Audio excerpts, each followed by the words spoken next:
Hey, thank you for tuning in and listening to another weekly reflection. The one I have for you today, I've entitled A Reference Point.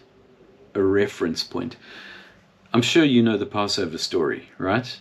Passover.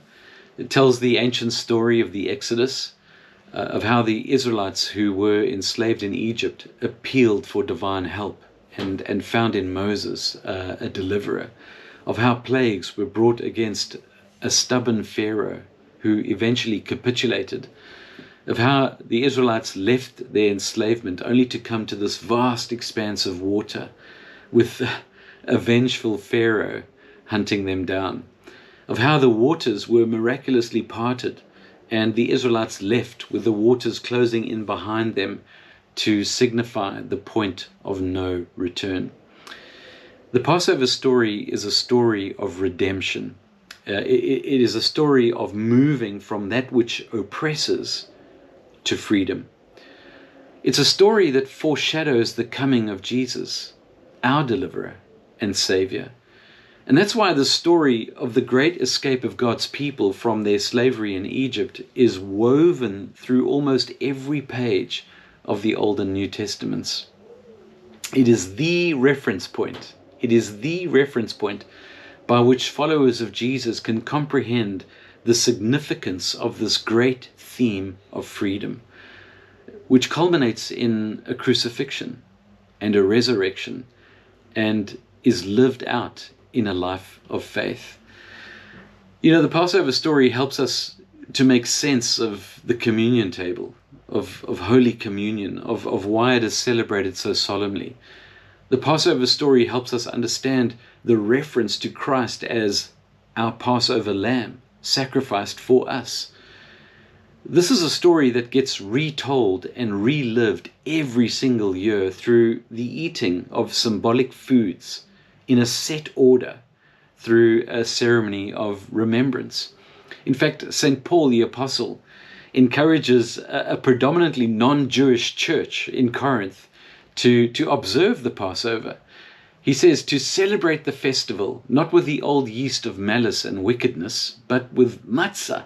In other words, bread without yeast, right?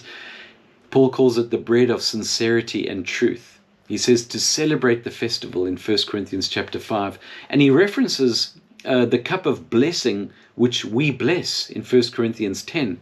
And that is a reference to the third of the four Passover cups of wine. This Passover Seder, that's the Hebrew for order, is not so much a liturgy as it is an experience. It is a mix of song and storytelling and symbolism and drama and games and chat and food and wine imbibing and jokes and laughter and fun.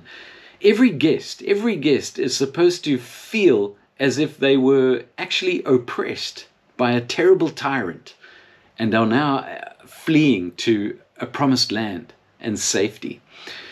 In many churches actually celebrate the Passover, and they do that by following what's known as the Haggadah.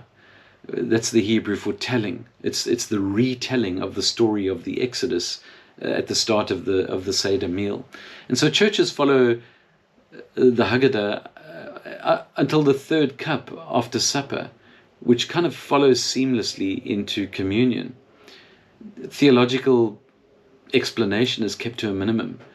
You're not expected to understand it all, but rather to use your imagination to enter into the experience, to see how sacred and secular can be totally integrated, how the simplest of foods, an egg, horseradish, parsley, matzah, and wine, can appeal to all of the senses and become symbols of how children can be involved and engaged, and of how a meal can last for 4 hours.